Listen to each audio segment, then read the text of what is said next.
Cariño, ¿quieres compañía? Sus presas eran prostitutas y mujeres marginadas. A los ojos de una chica de la calle, parece un hombre mayor que podría ser su abuelo.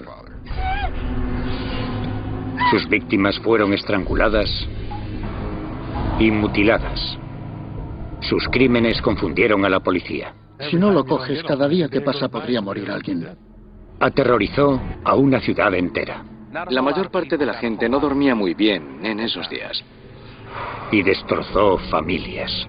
Nos quitó algo muy preciado a cada uno de nosotros. Esta es la historia de uno de los asesinos en serie más aterradores que América ha visto nunca. Se trata de un hombre que no está loco, simplemente es malo.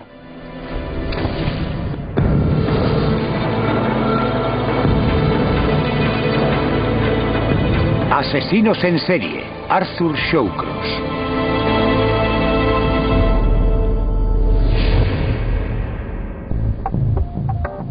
Rochester está en la ribera del río Genesee, en el estado de Nueva York. Es una ciudad tranquila y uno de los lugares favoritos de pescadores, excursionistas y turistas. Pero como casi todas las ciudades de Estados Unidos, Rochester tiene sus problemas. Nadie los conoce mejor que el periodista de sucesos local, Corey Williams. Siempre digo que conocí algunos crímenes extraños en los 2 años que pasé en Rochester, Nueva York. A finales de los 80, Rochester era una ciudad de trabajadores. Algunas zonas estaban muy mal. Pero realmente era una ciudad en la que uno necesitaba saber dónde estaba, a dónde iría y con quién. En los márgenes del río Genesee está la avenida Lake Lyle, el corazón del barrio chino de la ciudad. Aquí, entre los locales de striptease y los bares, las prostitutas de Rochester hacen su trabajo. Una de las chicas que trabajan en Lake Lyle es Dorothy Blackburn, de 27 años. El 15 de marzo de 1988 está haciendo la calle, como de costumbre. Bombón! ¿Buscas algo?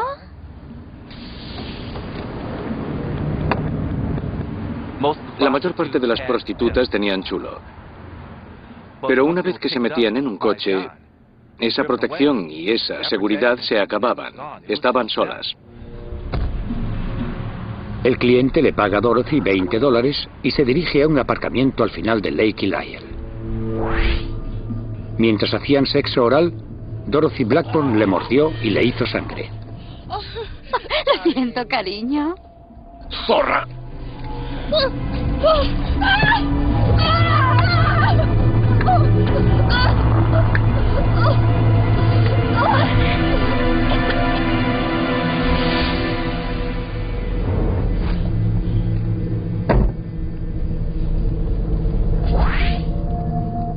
Mientras Dorothy va medio inconsciente, su asaltante se dirige a los campos solitarios que hay cerca del río Genesee. La gente que vive y hace sus cosas en la calle se siente invencible. Puedo cuidar de mí mismo, soy duro. Pero no eres tan duro cuando hay alguien más grande que tú o pelea mejor que tú. Cuando tienes las manos de alguien alrededor de tu cuello, o si te han atrapado en un coche o en una zona de bosque donde no puedes gritar para pedir ayuda.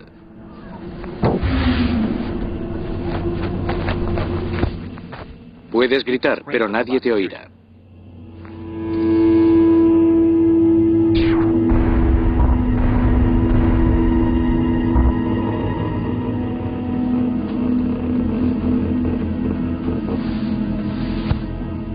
El asesino tira el cuerpo de Dorothy a un riachuelo aislado.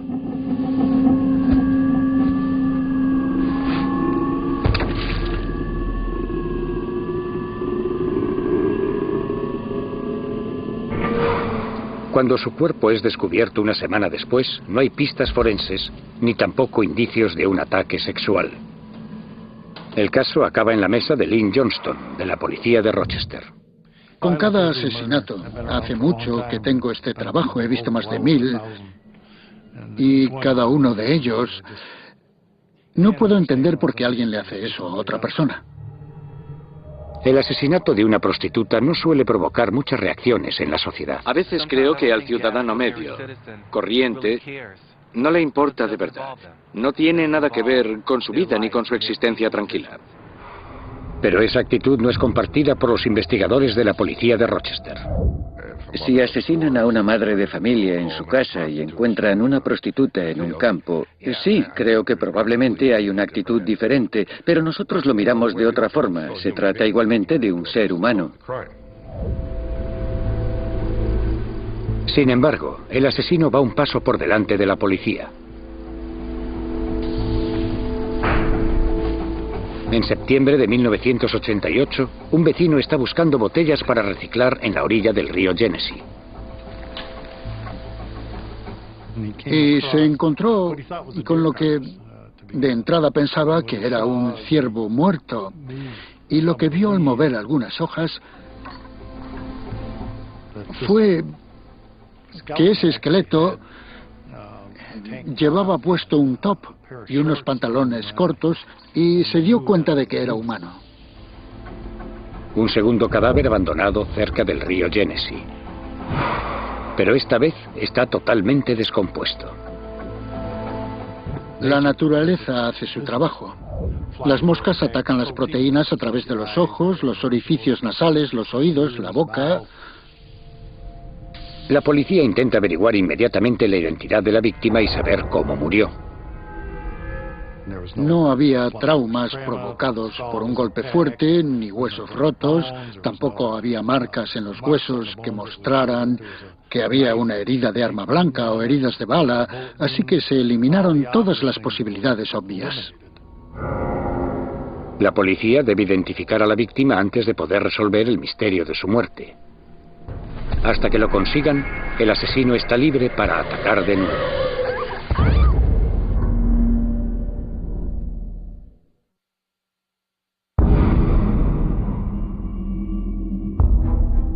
Septiembre de 1988, Rochester, Nueva York.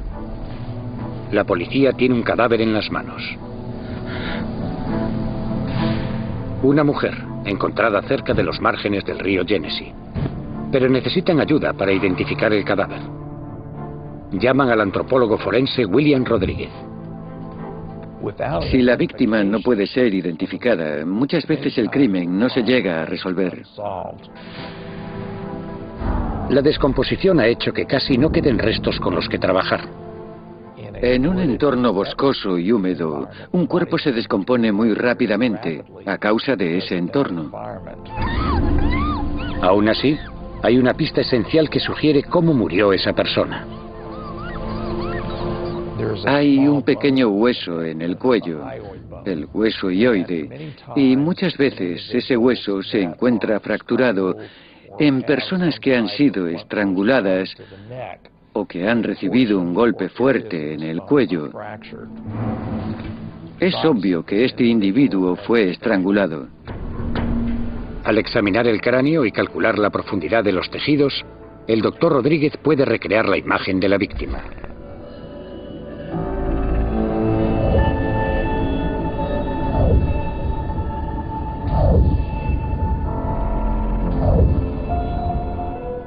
Se hizo pública en los medios de comunicación, en televisión y prensa, con la esperanza de que alguien reconociera a esta mujer. Inmediatamente alguien la reconoce. Creo que fue al día siguiente. El padre llama e identifica a su hija. Los restos pertenecen a una mujer de 27 años, Anna Stephen. Tenía 2 hijos y había caído en las drogas y en la prostitución después de la muerte de su hermana. No había tenido contacto con su padre desde hacía más de un año, y él ni siquiera sabía que había desaparecido. No es raro que una prostituta se vaya con alguien o que esté drogada y desaparezca durante días y días y luego aparezca otra vez en la calle. No es raro, por eso las escogen como víctimas. Y en 1988 la prostitución es un juego mortal en Rochester. Anna Stephen es la segunda mujer encontrada cerca del río Genesee. Entre las prostitutas de la ciudad corre el rumor de que un asesino en serie las escoge como víctimas.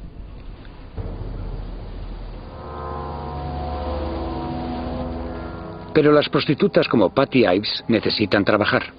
En septiembre de 1989, un año después de descubrirse el cadáver de Anna Stephen, lleva a un cliente a la ribera del Genesee.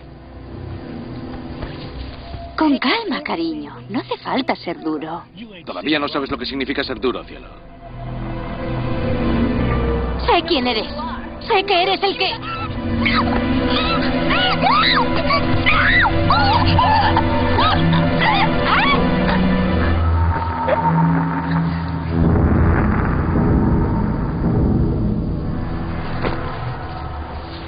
4 semanas después, unos niños que jugaban por allí encontraron los restos de Patty Ives. Como en el caso de Dorothy Blackburn y Anna Stephen, hay pocos indicios de ataque sexual y ninguna pista forense. La policía de Rochester se alarma porque 3 prostitutas han sido asesinadas en muy poco tiempo.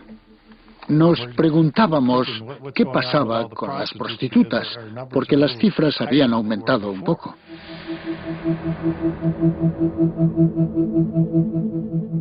Uno de los hombres más experimentados del capitán Johnston, el investigador William Barnes, tenía una teoría. Éramos especialistas en homicidios desde hacía 13 años y esto era diferente. Totalmente diferente. Habitualmente cuando encontrábamos chicas muertas estaban tras un edificio en un solar vacío. Esas chicas, él estaba intentando esconderlas y pensé que esas chicas que mataban en la avenida Lyell no eran corrientes como las demás. Cuando apareció el cadáver bajo los matorrales y había un cartón encima, esto es lo que dije. Creo que tenemos un asesino en serie. Y teníamos a un asesino en serie. Al principio la policía no hace pública la teoría del investigador Barnes porque no quieren que se extienda el pánico en la ciudad. Pero Barnes no es el único que ha llegado a esa conclusión en Rochester.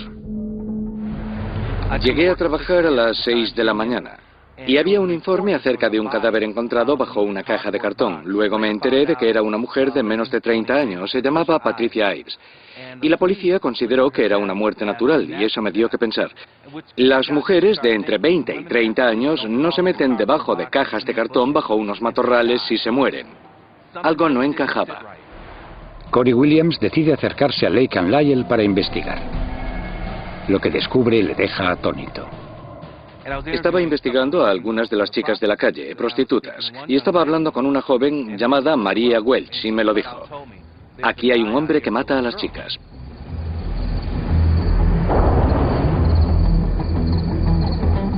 ¡Hey, cariño! ¿Quieres compañía? Pronto, ella también desaparece.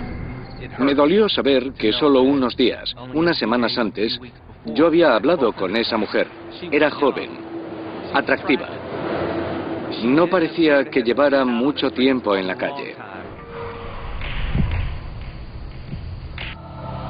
Poco después de la desaparición de Maria Welch, otra prostituta, Elizabeth Gibson, desaparece también. Corey Williams decide que tiene suficiente material para publicar. Publicamos un artículo en el Rochester Times Union en el que decíamos que la policía negaba que hubiera un asesino en serie en la ciudad. Esa noche se encontró otro cuerpo. Cuando el artículo salió, a la policía no le hizo ninguna gracia. Así que no solo intentas concentrarte en lo que tienes que hacer, sino que además tienes encima los medios de comunicación, que hacen su trabajo. Pero estamos tan liados intentando salvar vidas que no tenemos tiempo para eso. El miedo se apodera de Rochester, pero no solo de Lake y Lyell. En toda la zona de Rochester, incluso en el extrarradio, los padres vigilaban a sus hijos más de cerca. Las adolescentes iban en grupo. Había un ambiente de miedo, de incertidumbre. La policía de Rochester revisa sus archivos y habla con cualquier persona que sea sospechosa. Todos, desde criminales que estaban en libertad condicional hasta aquellos que habían sido arrestados por faltas en Lake y Lyell. Una de las cosas fue comprobar todas las multas de aparcamiento de los últimos 2 años que se pusieron en esa zona. Se comprobaron, averiguamos quién era esa persona, dónde vivía y comprobamos nuestra base de datos. Pero no aparece nada. Con tan pocos datos, los investigadores de la policía de Rochester, Barnes y Borriello, trabajan con sus contactos de la calle. Si alguien quería contarnos algo, Nos sentábamos y escuchábamos. Creo que pusimos nuestra confianza en la gente. Y tanto si son prostitutas como cualquier otra cosa, tienes que tomarte tiempo para hablar con ellos, tratarlos bien, darles un café, lo que sea. Su enfoque abierto da sus frutos.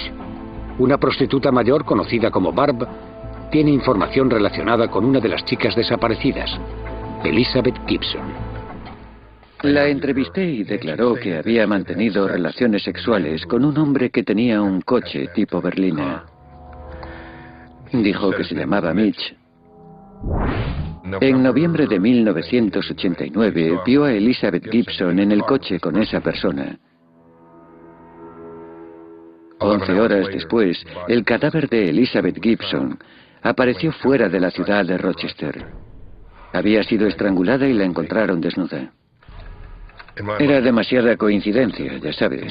El cadáver fue encontrado 11 horas después de que ella viera a Elizabeth Gibson con el tal Mitch. Y en mi mente me dije que él era el asesino. Ahora solo teníamos que identificarlo. Pero desgraciadamente Barb no sabe el nombre real de Mitch y no puede identificar la marca y modelo de coche. El rastro se desvanece. Mientras se acercan las Navidades de 1989, sigue la ola de asesinatos. Los cadáveres de 6 mujeres han aparecido cerca del río Genesee y 2 siguen desaparecidas. Aunque no todas son prostitutas, todas ellas viven en el mundo claroscuro de Lake Lyle. Mientras escalan las muertes, aumenta la presión sobre Lynn Johnston y sus hombres. Somos responsables de la vida de las personas y cada día que pasaba sin que encontrásemos una respuesta, alguien más podría morir.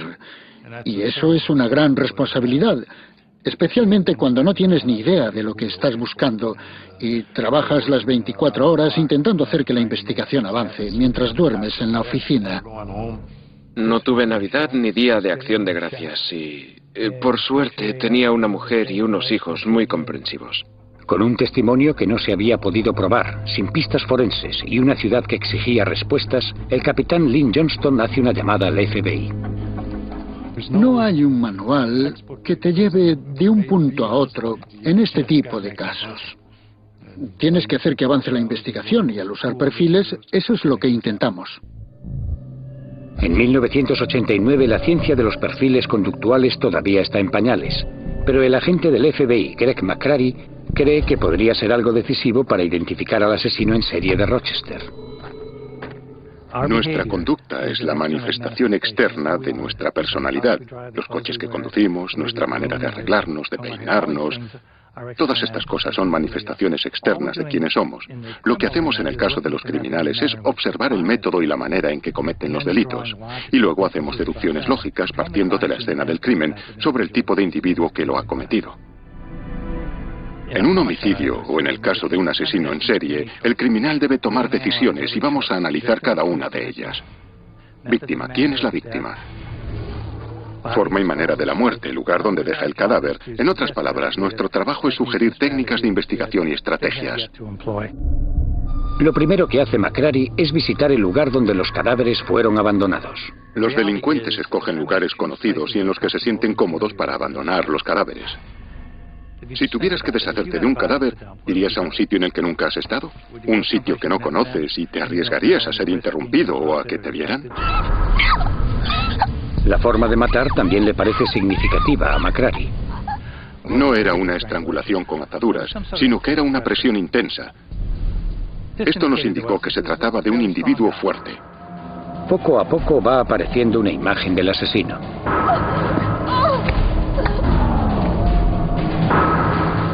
Pero antes de que Greg McCrary pueda meterse en su mente, sube el listón claramente.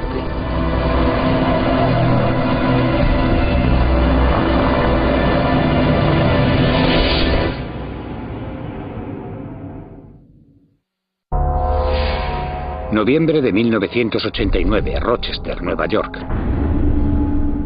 En los últimos 18 meses, 6 mujeres han sido asesinadas y 2 han desaparecido. Los cadáveres han sido abandonados cerca del río Genesee. La policía tiene una pista. Una prostituta llamada Barb había visto a una de las víctimas entrar en un coche tipo berlina poco antes de su muerte. Pero la identidad del conductor sigue siendo un misterio. Luego, el día de Acción de Gracias, sucede algo espantoso y dramático. El cuerpo de June Stott, que había desaparecido 4 semanas antes, aparece cerca del río Genesee. Ha sido mutilada, abierta en canal, desde el cuello hasta el ombligo. Esto se salía de lo normal, no habíamos visto nada igual en ninguna de las otras víctimas hasta el momento, así que lo primero que tuvimos que decidir era si esto era parte de la secuencia o si se trataba de algo diferente. June Stott no es una prostituta, pero como las otras víctimas se movía en la penumbra del Lake Lyell. No hay indicios de ataque sexual. Y otra vez, tampoco hay pruebas forenses. Pero entonces Greg McCrary se da cuenta de algo que podría ser significativo. Al observar el cuerpo, la lividez estaba mal. La lividez nos dice cómo se asienta la sangre. Cuando alguien muere, la gravedad hace que la sangre vaya hacia abajo. June estaba boca abajo, pero la sangre se acumulaba en la espalda. Siempre que la sangre no obedece a las leyes de la gravedad, hay que prestar atención porque algo está mal. McCrary llega a la conclusión de que el asesino ha vuelto de nuevo al cadáver de June Stott y lo ha mutilado algún tiempo después de su muerte.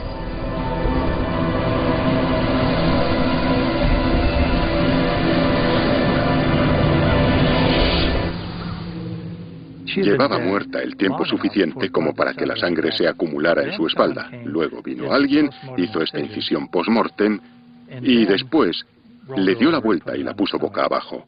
Lo importante es que nos dimos cuenta de que eso formaba parte de la serie, que era parte del proceso evolutivo de este asesino, que ahora volvía y se dedicaba a la mutilación post-mortem. ¿Qué significaba esta mutilación? Quiero decir que no habíamos visto eso antes. Para nosotros fue un día bastante deprimente. El ayudante del fiscal, Charles Siracusa, está trabajando en este caso con el Departamento de Policía de Rochester. Creo que el peor momento de esa investigación fue ese día de Acción de Gracias, cuando se descubrió el cadáver de June Stott. Era un día frío, de verdad. No había ninguna pista sólida acerca de la identidad del individuo, y todos los implicados temíamos que el asesino nunca fuera detenido ni descubierto. Pero mientras el comportamiento del asesino se vuelve más crudo y más seguro, el agente Greg McCrary percibe un punto de inflexión en la investigación. La mala noticia es que hay más homicidios, pasan más cosas. La buena noticia es que nos da más material de conducta con el que trabajar. Se vuelve más seguro de sí mismo, cada día más. Mata, no se descubre y empieza a pensar que es invulnerable, que es invencible. Y lo mejor es que eso no es verdad, que un día cometerá un error y un error será suficiente. En diciembre de 1989, Greg McCrary presenta su perfil del asesino a la policía de Rochester. Pensamos que se trataba probablemente de un hombre blanco, que vivía y trabajaba en el área de Rochester. También notamos que uno de los detonantes podría ser su impotencia. Y entonces, ¿quién tendría la culpa? Él no, sino ella. Las mata. Y ellas están aterrorizadas. Pero sin embargo no tiene problemas para conseguir víctimas. ¿Y eso cómo puede ser? La respuesta es que es un cliente habitual. Cariño, ¿quieres compañía? Y ellas no tienen miedo de meterse en el coche con él. Lo que pasa es que algunas noches la cosa va muy mal. Nos pareció que era extraordinariamente corriente. Estaba delante de todos, delante de las prostitutas, de sus víctimas potenciales, delante de la policía, y nadie lo veía. Todo el mundo estaba buscando a un monstruo, cuando en realidad la mayoría de esos individuos no parecen monstruos. Ellos caminan, hablan y actúan como cualquiera. En el Departamento de Policía de Rochester, no todos están convencidos de que el perfil detallado que ha elaborado McCrary vaya a servir de nada. Como agente de la ley, puedo decir que hay algo contra todo lo que sea psicológico. Y eso es lo que encontré en Rochester. Había algunos que nos querían allí, otros que no tenían muy claro lo que íbamos a hacer, y otros que pensaban que todo eso era una pérdida de tiempo. Pero McCrary está convencido de que su perfil contiene la clave para averiguar la identidad del asesino. Cree que volverá para mutilar a sus víctimas. como hizo con June Stott. Por eso McCrary insiste para que la policía aumente la vigilancia aérea en la zona del río Genesee. ¿Dónde buscarías, por lógica? En el lugar donde deja los cadáveres. Vamos a permitir que su comportamiento guíe nuestra investigación. Dejaba los cadáveres en riachuelos y arroyos, así que miremos allí. Mientras los helicópteros patrullan por el cielo, las prostitutas siguen haciendo la calle ahí abajo, a pesar de la presencia de un asesino entre ellas. Les preocupaban más los $20 para conseguir su dosis de heroína, o de cocaína, o el alcohol, o lo que fuera que necesitasen. Les preocupaba más conseguir eso que su propia seguridad. A veces ni siquiera la familia consigue hacerles entrar en razón. Darlene Trippi, de 24 años, ha caído en la adicción a las drogas. Su hermana, Pamela Warboys, teme por su seguridad al ver que desaparecen más chicas.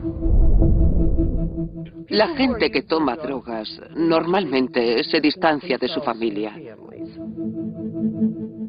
Si se dedicaba a la prostitución, quiero decir, y pensar de corazón que no, pero es muy posible que lo hiciera. Y el 13 de diciembre hablé con ella sobre lo que estaba sucediendo. Y le dije, Darlene, hay un maníaco ahí fuera. Y ella dijo, no te preocupes, estoy bien. Y yo respondí, vale, pero ten cuidado. Esa fue mi última conversación con ella. 2 días después, Darlene Trippi desaparece. Creo que supe entonces que estaba muerta. Cada vez que sonaba el teléfono aguantábamos la respiración y esperábamos que fuera ella. Yo lo sabía. No creo que nadie más de la familia lo supiera, pero yo sabía que había muerto. Los investigadores William Barnes y Leonard Borriello hacen todo lo que pueden para convencer a las prostitutas de que se queden en casa. El 17 de diciembre hablan con June Cicero, una de las chicas más duras de Lake y Lyle. ¿Hacemos algo o qué, cariño? No tengo toda la noche. Le dijimos que se fuera a casa y dijo que no. Dijo, estoy sacando mucho dinero esta noche y no me voy a casa. Le dijimos, June, escucha, vete a casa esta noche.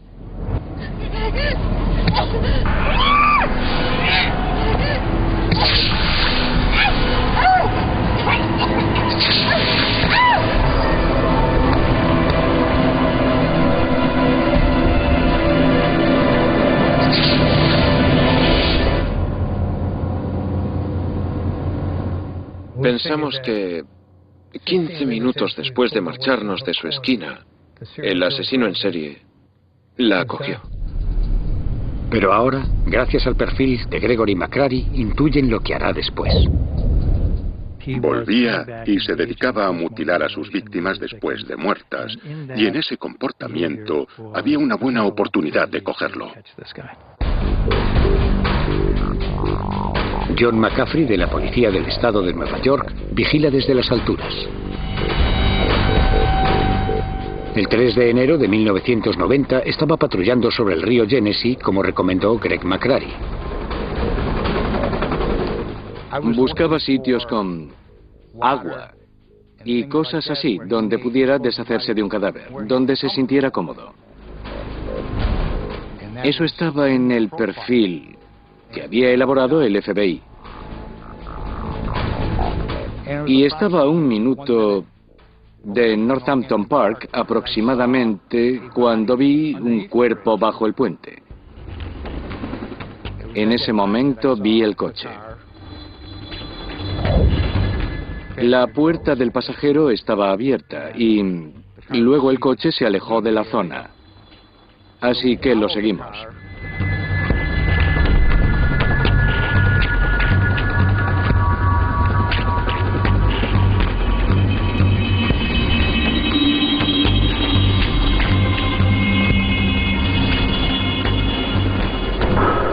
El cuerpo que hay bajo el puente es el de June Cicero. Hace más de 2 semanas que está muerta. Y como June Stott, ha sido mutilada. McCaffrey llama por radio a un coche patrulla para que detenga el coche misterioso para interrogar al conductor. La intención era identificarle. Averiguar por qué estaba allí. Había muchas coincidencias. El conductor es un trabajador del sector alimentario local y veterano de Vietnam llamado Arthur Shawcross. Está de acuerdo en hablar con la policía. Queríamos tiempo para averiguar más cosas sobre él. Cooperaba y nunca fue arrestado. Era libre para marcharse. Y las sospechas de la policía iban en aumento con cada cosa que averiguaban sobre el oscuro pasado de Arthur Shawcross. Descubrimos que había sido arrestado 2 veces antes por asesinato. Unos niños en Watertown, Nueva York. Niños muy jóvenes. En mayo de 1972, Arthur Shawcross hizo que Jack Blake, de 10 años, se adentrara con él en el bosque y lo asesinó. 4 meses más tarde, el 4 de septiembre, Karen Ann Hill, de 8 años, estaba de visita en Watertown con sus padres cuando Shawcross la violó, la mató y luego abandonó su cadáver.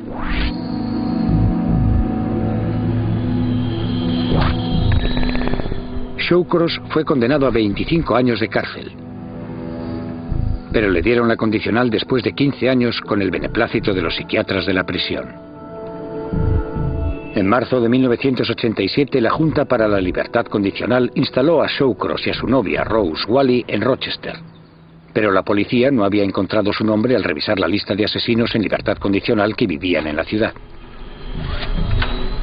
De entrada, la Junta para la Libertad Condicional había intentado instalar a Shawcross y a Rose Wally primero en Binghamton y luego en Delhi, en el estado de Nueva York. Pero los residentes, al enterarse de su pasado, los habían echado literalmente de ambas ciudades. Como medida desesperada, la Junta los envió a Rochester.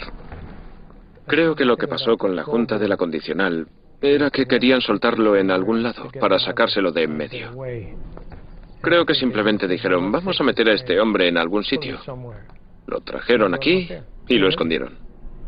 Llegados a este punto, decidieron mantener su llegada en secreto. Mientras el asesino de niños empieza una nueva vida en Rochester, ni siquiera la policía sabe que está en la ciudad. ¿Qué me pareció? Es lo que hicieron. No puedo enfadarme. Simplemente es lo que sucedió. Las cosas pasan y hay que adaptarse. El agente del FBI especializado en perfiles está convencido de que Shawcross encaja con su perfil de asesino. Este sujeto ahora está en libertad condicional después de 2 homicidios. Mi experiencia me dice que cuando metes a estos sujetos en la cárcel, simplemente los tienes esperando durante cierto tiempo, y luego cuando salen vuelven a empezar donde lo dejaron. Eso es una buena noticia, porque es el tipo de persona que pensábamos que sería capaz de algo así. Algunos expertos consideran que matar niños y matar adultos son 2 cosas completamente diferentes, y que es poco probable que un mismo delincuente cometa ambos crímenes. Pero en el caso de Arthur Shawcross, McCrary ve una conexión posible. Creo que lo que tienen en común es la vulnerabilidad de las víctimas, que son víctimas fáciles. Los niños lo siguieron, querían ir a pescar con él, y las prostitutas son víctimas fáciles, en cierto modo, se meten en el coche con cualquiera. El pasado violento de Arthur Shawcross sugiere que este hombre podría ser el asesino. Pero la policía necesita pruebas concretas y pretende conseguir una condena. Si hubieras preguntado a las fuerzas de seguridad por lo que intuían, seguramente dirían que sí, que era él, pero las intuiciones no cumplen con los requisitos legales. Todavía queda mucho trabajo por hacer. Sin pruebas forenses, todo depende de que se consiga que Shawcross confiese. ¿Necesitas algo? ¿Una taza de café? No. Leonard Borriello, de la policía de Rochester, y Dennis Blythe, de la policía del estado de Nueva York, son los encargados de entrevistar a Shawcross. ¿Ya te han detenido antes? Sí, una vez. 2 niños murieron. ¿Cómo le golpeaste, Art? ¿Usaste un arma? Le golpeé con esto. ¿Y qué pasó con la niña, Art? La asfixié. Sabes, dentro de mí lo sabía. Estaba seguro de que él era el asesino y pensé, mucha gente se sentirá decepcionada si no conseguimos que confiese.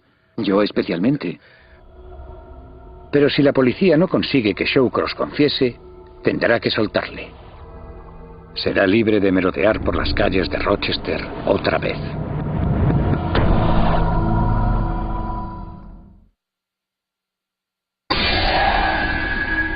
Enero de 1990. La policía de Rochester está interrogando a Arthur Shawcross, de 44 años. Sospechan que es un asesino en serie que ha matado a 11 mujeres en los últimos 2 años.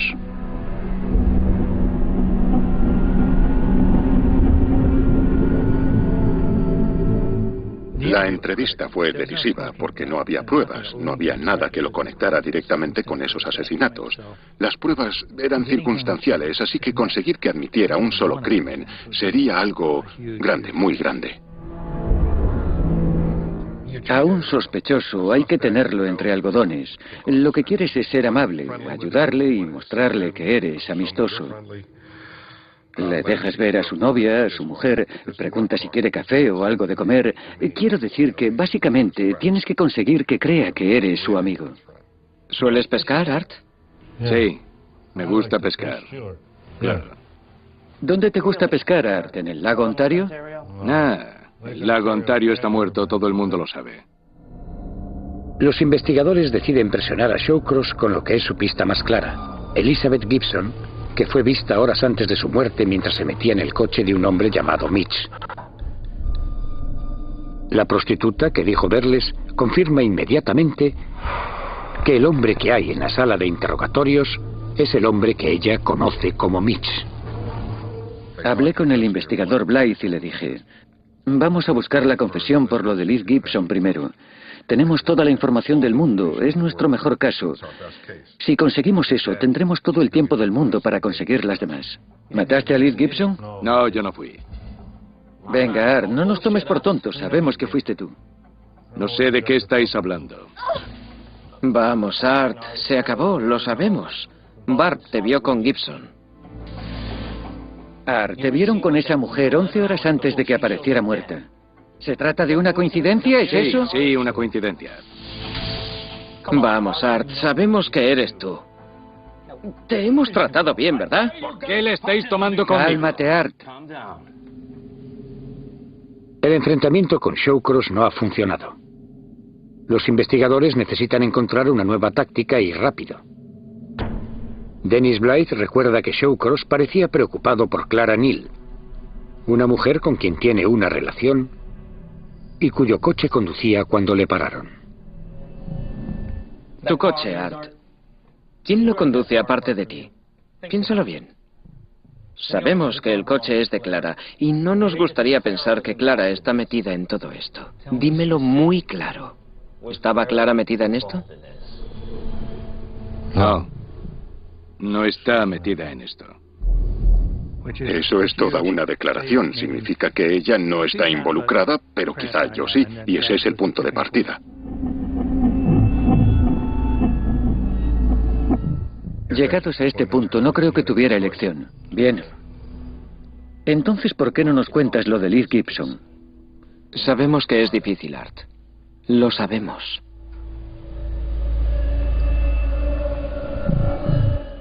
Yo la maté. Una vez que admitió lo de Liz Gibson, supimos que teníamos al asesino en serie. Es la primera de 10 confesiones. Miró las fotos como si se tratara de un mazo de cartas, poniendo las fotos de las chicas a las que había matado en un montón y las otras con las que no había tenido nada que ver en otro montón. Sí, esta. Sí, esta también. Sí. Salimos de la sala de entrevistas y todo el mundo estaba llorando. Nos sentíamos orgullosos de haber cogido a ese tipo y de que no pudiera hacerle daño a nadie más. Entre otros, confiesa el asesinato de Darlene Trippi. Fue asesinada el 15 de diciembre del 89 y la encontraron en enero de 1990. Así que, en cierta manera, mi familia es afortunada, si es que puede llamarse así. Hubo familias que pasaron años y años, sin saber qué le había pasado a su ser querido. Y por suerte, nosotros no tuvimos que sufrir tanto. En su juicio en noviembre de 1990, Shawcross echa la culpa de sus crímenes a trastorno por estrés postraumático, el resultado de experiencias terribles en la guerra de Vietnam. Michael Stone es uno de los psicólogos que entrevistaron a Shawcross en relación con esas experiencias. Todas sus historias incluyen actos heroicos como los que se podrían ver en una película de serie B. En uno de los que me contó, había una chica con un cinturón de granadas y él la redujo, la decapitó y clavó su cabeza en un poste como advertencia: no me toquéis las narices.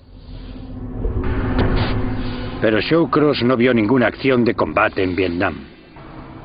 Solo era el encargado de distribuir los uniformes a los soldados. Pero aunque sus historias no sean verdad, proporcionan pistas sobre cómo funciona su mente. Sus actos en Vietnam tienen como objetivo a las mujeres y lo muestran como si fuera un superhombre. Todavía no sabes lo que significa ser duro. Y un superhombre nunca se venga de las mujeres que, por decirlo de alguna forma, le hubieran ofendido.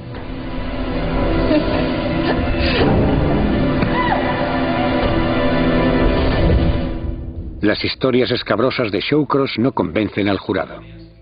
Creo que esto dejaba claro que sus afirmaciones sobre estas experiencias en Vietnam fueron exageradas y diseñadas para convencer al jurado de que estaba loco con respecto a los homicidios de Rochester. Nosotros, los miembros del jurado, encontramos al acusado Arthur Shawcross. Arthur Shawcross es declarado culpable de 10 asesinatos. Después se declara culpable de otro.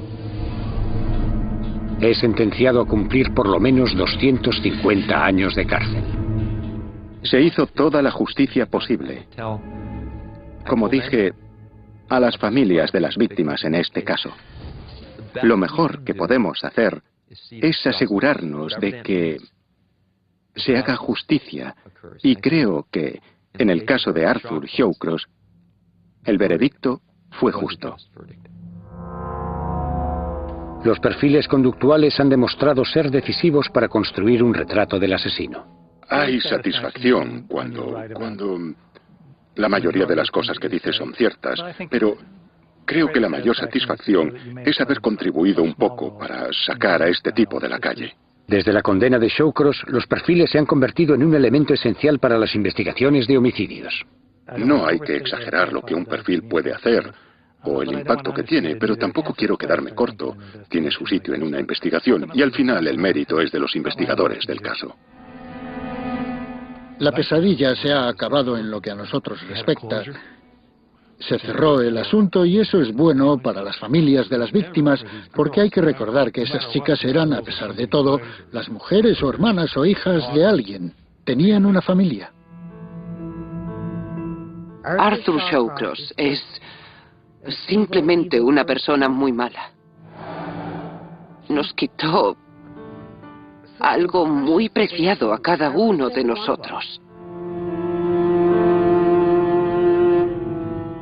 Se trata de un hombre que no está loco, simplemente es malo.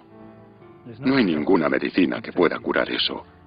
Y lo único que podemos hacer para protegernos de estos individuos es encerrarlos para deshacernos de ellos. Es la única forma que tenemos de protegernos de los que son como Arthur Shawcross.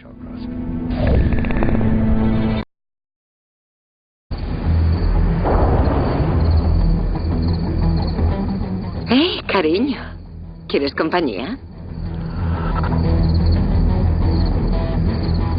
Pronto, ella también desaparece. Me dolió saber que solo unos días, unas semanas antes, yo había hablado con esa mujer. Era joven, atractiva. No parecía que llevara mucho tiempo en la calle. Poco después de la desaparición de Maria Welch, otra prostituta, Elizabeth Gibson, desaparece también. Corey Williams decide que tiene suficiente material para publicar. Publicamos un artículo en el Rochester Times Union en el que decíamos que la policía negaba que hubiera un asesino en serie en la ciudad. Esa noche se encontró otro cuerpo. Cuando el artículo salió, a la policía no le hizo ninguna gracia. Así que no solo intentas concentrarte en lo que tienes que hacer, sino que además tienes encima los medios de comunicación, que hacen su trabajo.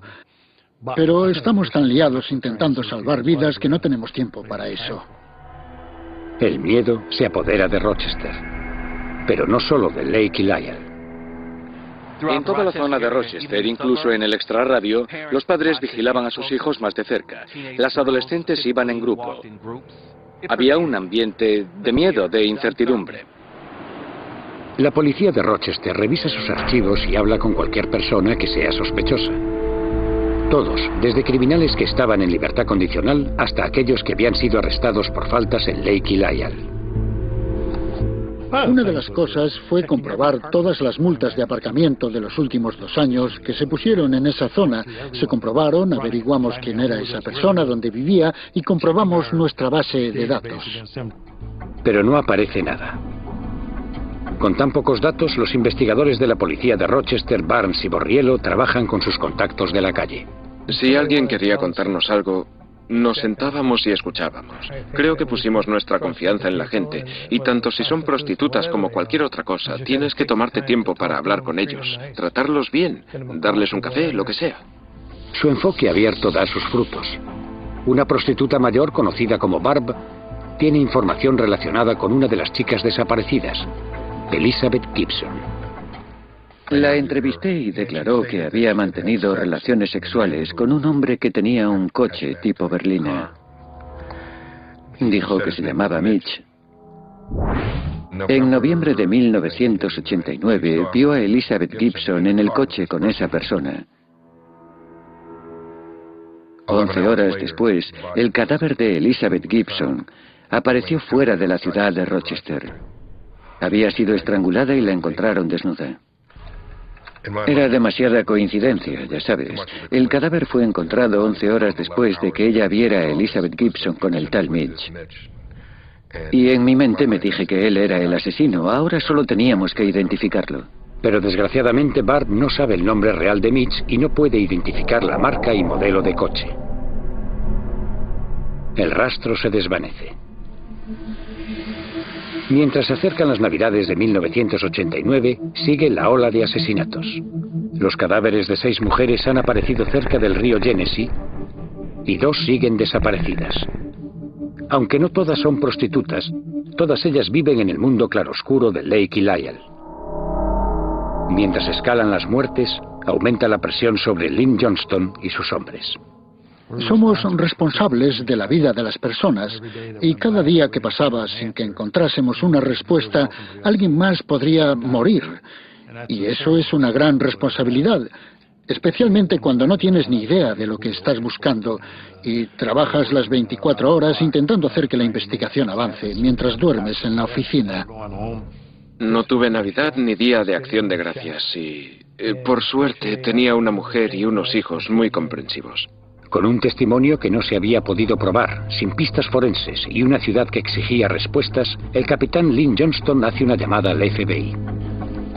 No hay un manual que te lleve de un punto a otro en este tipo de casos. Tienes que hacer que avance la investigación y al usar perfiles, eso es lo que intentamos. En 1989 la ciencia de los perfiles conductuales todavía está en pañales, pero el agente del FBI, Greg McCrary, cree que podría ser algo decisivo para identificar al asesino en serie de Rochester. Nuestra conducta es la manifestación externa de nuestra personalidad. Los coches que conducimos, nuestra manera de arreglarnos, de peinarnos. Todas estas cosas son manifestaciones externas de quienes somos. Lo que hacemos en el caso de los criminales es observar el método y la manera en que cometen los delitos. Y luego hacemos deducciones lógicas partiendo de la escena del crimen sobre el tipo de individuo que lo ha cometido. En un homicidio o en el caso de un asesino en serie, el criminal debe tomar decisiones y vamos a analizar cada una de ellas. Víctima. ¿Quién es la víctima? Forma y manera de la muerte, lugar donde deja el cadáver. En otras palabras, nuestro trabajo es sugerir técnicas de investigación y estrategias. Lo primero que hace McCrary es visitar el lugar donde los cadáveres fueron abandonados. Los delincuentes escogen lugares conocidos y en los que se sienten cómodos para abandonar los cadáveres. Si tuvieras que deshacerte de un cadáver, ¿irías a un sitio en el que nunca has estado? ¿Un sitio que no conoces y te arriesgarías a ser interrumpido o a que te vieran? La forma de matar también le parece significativa a McCrary. No era una estrangulación con ataduras, sino que era una presión intensa. Esto nos indicó que se trataba de un individuo fuerte. Poco a poco va apareciendo una imagen del asesino.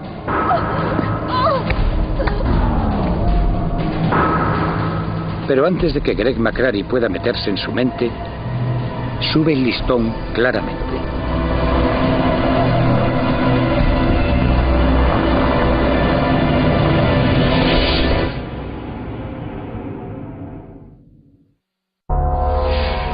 Noviembre de 1989, Rochester, Nueva York.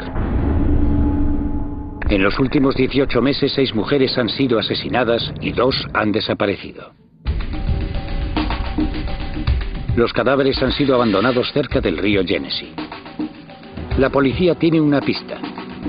Una prostituta llamada Barb había visto a una de las víctimas entrar en un coche tipo berlina poco antes de su muerte. Pero la identidad del conductor sigue siendo un misterio. Luego, el día de Acción de Gracias, sucede algo espantoso y dramático. El cuerpo de June Stott, que había desaparecido 4 semanas antes, aparece cerca del río Genesee. Ha sido mutilada, abierta en canal, desde el cuello hasta el ombligo. Esto se salía de lo normal, no habíamos visto nada igual en ninguna de las otras víctimas hasta el momento, así que lo primero que tuvimos que decidir era si esto era parte de la secuencia o si se trataba de algo diferente. June Stott no es una prostituta, pero como las otras víctimas se movía en la penumbra de Lake Lyle. No hay indicios de ataque sexual.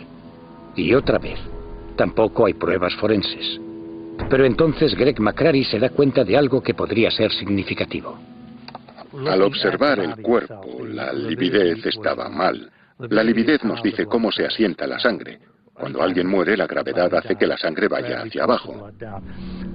June estaba boca abajo, pero la sangre... Cariño, ¿quieres compañía? Sus presas eran prostitutas y mujeres marginadas. A los ojos de una chica de la calle, parece un hombre mayor que podría ser su abuelo. Sus víctimas fueron estranguladas y mutiladas. Sus crímenes confundieron a la policía. Si no lo coges, cada día que pasa podría morir alguien. Aterrorizó a una ciudad entera. La mayor parte de la gente no dormía muy bien en esos días. Y destrozó familias. Nos quitó algo muy preciado a cada uno de nosotros. Esta es la historia de uno de los asesinos en serie más aterradores que América ha visto nunca. Se trata de un hombre que no está loco, simplemente es malo.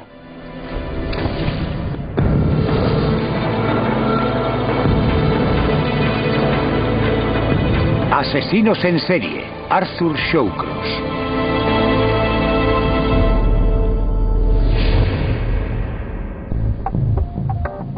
Rochester está en la ribera del río Genesee, en el estado de Nueva York. Es una ciudad tranquila y uno de los lugares favoritos de pescadores, excursionistas y turistas. Pero como casi todas las ciudades de Estados Unidos, Rochester tiene sus problemas. Nadie los conoce mejor que el periodista de sucesos local, Cory Williams. Siempre digo que conocí algunos crímenes extraños en los 2 años que pasé en Rochester, Nueva York. A finales de los 80, Rochester era una ciudad de trabajadores. Algunas zonas estaban muy mal. Pero realmente era una ciudad en la que uno necesitaba saber dónde estaba, a dónde iría y con quién. En los márgenes del río Genesee está la avenida Lake Lyle, el corazón del barrio chino de la ciudad. Aquí, entre los locales de striptease y los bares, las prostitutas de Rochester hacen su trabajo. Una de las chicas que trabajan en Lake Lyle es Dorothy Blackburn, de 27 años. El 15 de marzo de 1988 está haciendo la calle, como de costumbre. Bombón! ¿Buscas algo?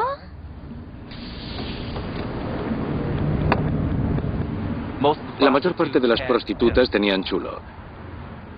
Pero una vez que se metían en un coche, esa protección y esa seguridad se acababan. Estaban solas. El cliente le paga a Dorothy $20 y se dirige a un aparcamiento al final de Lake Lyle. Mientras hacían sexo oral, Dorothy Blackburn le mordió y le hizo sangre. Lo siento, cariño. ¡Zorra!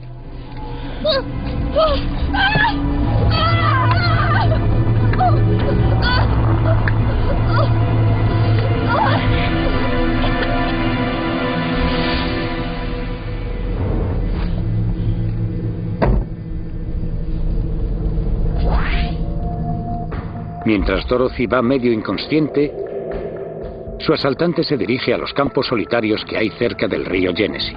La gente que vive y hace sus cosas en la calle se siente invencible. Puedo cuidar de mí mismo, soy duro. Pero no eres tan duro cuando hay alguien más grande que tú o pelea mejor que tú. Cuando tienes las manos de alguien alrededor de tu cuello, o si te han atrapado en un coche o en una zona de bosque donde no puedes gritar para pedir ayuda.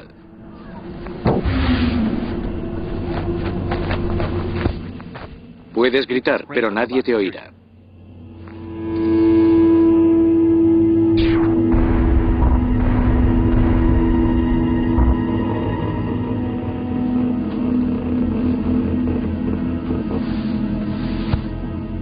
En las heridos, el doctor Rodríguez puede recrear la imagen de la víctima.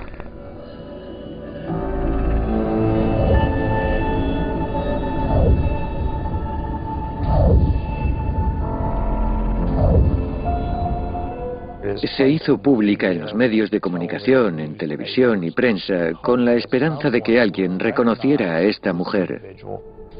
Inmediatamente alguien la reconoce. Creo que fue al día siguiente. El padre llama e identifica a su hija. Los restos pertenecen a una mujer de 27 años, Anna Stephen. Tenía 2 hijos y había caído en las drogas y en la prostitución después de la muerte de su hermana. No había tenido contacto con su padre desde hacía más de un año, y él ni siquiera sabía que había desaparecido. No es raro que una prostituta se vaya con alguien o que esté drogada y desaparezca durante días y días y luego aparezca otra vez en la calle. No es raro, por eso las escogen como víctimas. Y en 1988 la prostitución es un juego mortal en Rochester. Anna Stephen es la segunda mujer encontrada cerca del río Genesee. Entre las prostitutas de la ciudad corre el rumor de que un asesino en serie las escoge como víctimas.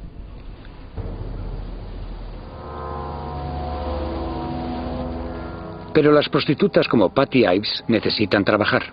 En septiembre de 1989, un año después de descubrirse el cadáver de Anna Stephen, lleva a un cliente a la ribera del Genesee.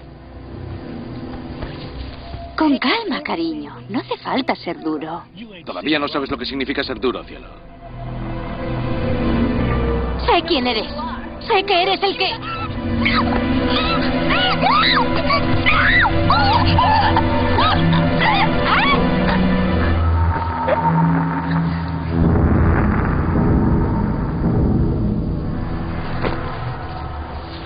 Cuatro semanas después, unos niños que jugaban por allí encontraron los restos de Patty Ives. Como en el caso de Dorothy Blackburn y Anna Stephen, hay pocos indicios de ataque sexual y ninguna pista forense. La policía de Rochester se alarma porque 3 prostitutas han sido asesinadas en muy poco tiempo. Nos preguntábamos qué pasaba con las prostitutas, porque las cifras habían aumentado un poco.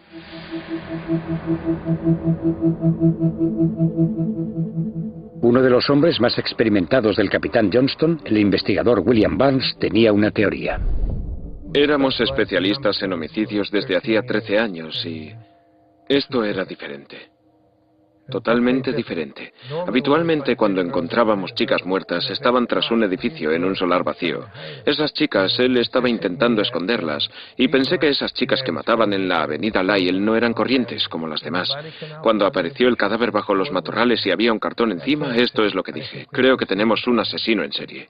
Y teníamos a un asesino en serie. Al principio la policía no hace pública la teoría del investigador Barnes porque no quieren que se extienda el pánico en la ciudad. Pero Barnes no es el único que ha llegado a esa conclusión en Rochester. Llegué a trabajar a las 6 de la mañana y había un informe acerca de un cadáver encontrado bajo una caja de cartón. Luego me enteré de que era una mujer de menos de 30 años, se llamaba Patricia Ives.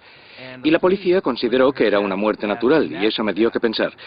Las mujeres de entre 20 y 30 años no se meten debajo de cajas de cartón bajo unos matorrales si se mueren. Algo no encajaba. Corey Williams decide acercarse a Lake and Lyell para investigar. Lo que descubre le deja atónito. Estaba investigando a algunas de las chicas de la calle, prostitutas, y estaba hablando con una joven llamada Maria Welch y me lo dijo. Aquí hay un hombre que mata a las chicas. Y no tira el cuerpo de Dorothy a un riachuelo aislado.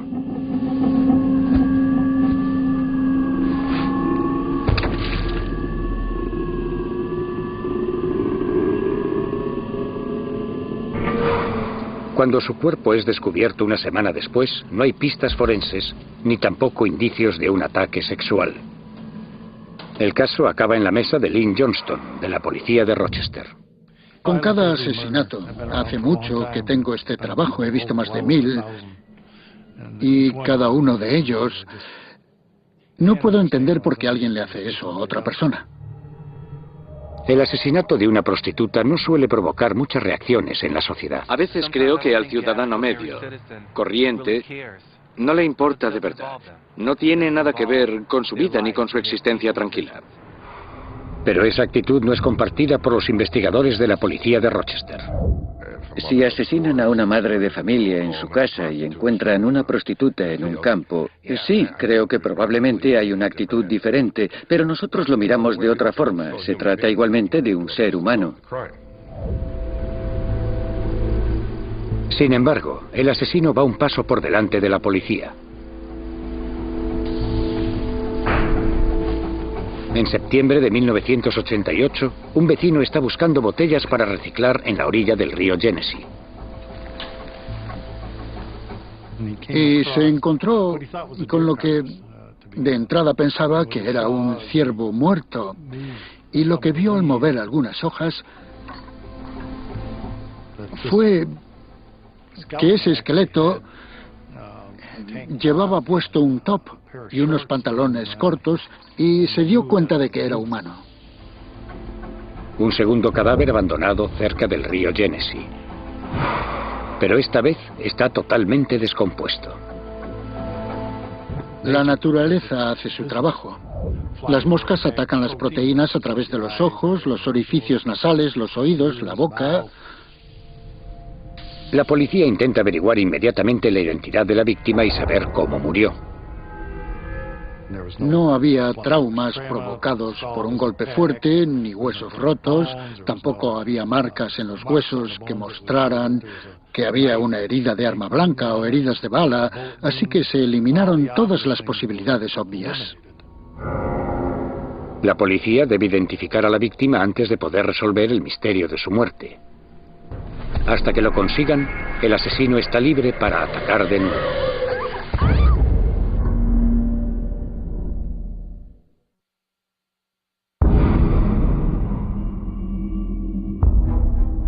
Septiembre de 1988, Rochester, Nueva York. La policía tiene un cadáver en las manos. Una mujer, encontrada cerca de los márgenes del río Genesee.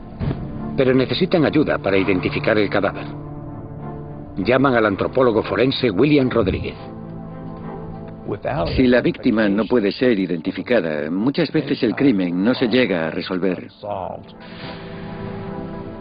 La descomposición ha hecho que casi no queden restos con los que trabajar. En un entorno boscoso y húmedo, un cuerpo se descompone muy rápidamente a causa de ese entorno. Aún así, hay una pista esencial que sugiere cómo murió esa persona. Hay un pequeño hueso en el cuello, el hueso hioide, y muchas veces ese hueso se encuentra fracturado en personas que han sido estranguladas o que han recibido un golpe fuerte en el cuello. Es obvio que este individuo fue estrangulado. Al examinar el cráneo y calcular la profundidad de los tejidos,